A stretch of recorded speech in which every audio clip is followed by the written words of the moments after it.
Thrift store photo and jewelry boxes are one of my favorite things to upcycle, and I found this one for $4.99 at the Value Village.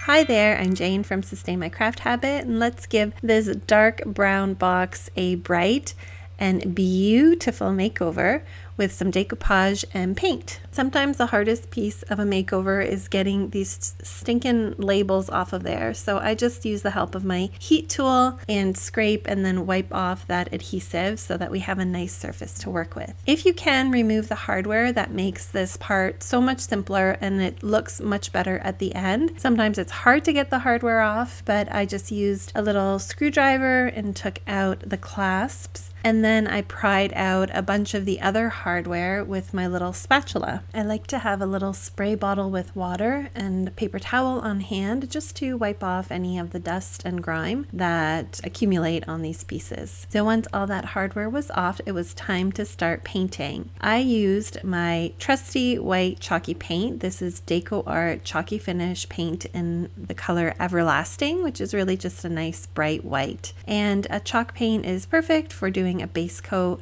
on most of your makeovers because it provides great coverage and it dries really quickly. You're painting over dark pieces, you don't want to sand them down because it'll release the tannins, which will yellow your paint. If you're finding that that's happening, then give the piece first a coat of Mod Podge or other sealer that will help to seal in those tannins, and then you can paint your white over top. After painting that first coat and then drying it, I went back and painted a second coat, and that really provided this nice coverage over the whole thing. And I did that on the sides and the top. And later on, I actually went in and painted the inside, and I'll show you how we finished that as well. So the plan with this piece was to decoupage this really pretty napkin onto the bottom compartment and then do some painting on the top. Specifically, we painted a bunch of bumblebees. This is a cute springtime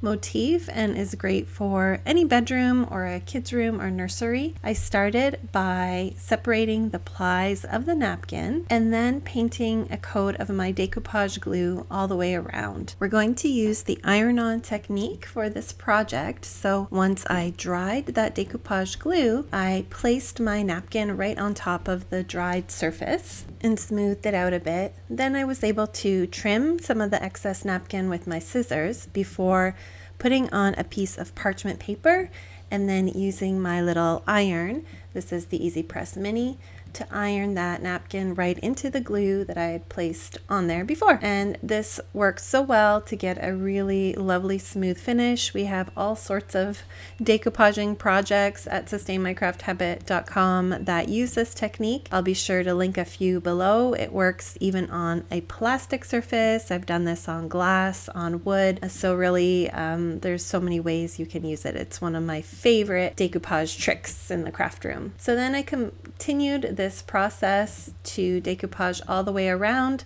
I just had to take a little bit of care to trim the napkin here around the feet part and use some sandpaper to get the excess off the edges. Once I'd finished decoupaging the base piece of this box, it was time to work on the lid. And I had this vision of having all these little bumblebees flying around. It just seemed perfect for spring. So I started by painting little yellow ovals all around the surface. This took a little bit of time, but it was really satisfying just to be able to do a little bit of freeform painting, which I don't do very often because I don't feel like I'm that good at it. And usually I'll use a stencil or decoupage something on. So this was kind of a fun challenge to do with a simple shape. So once those yellow ovals were dry, I used a black Sharpie marker to add the bumblebee details.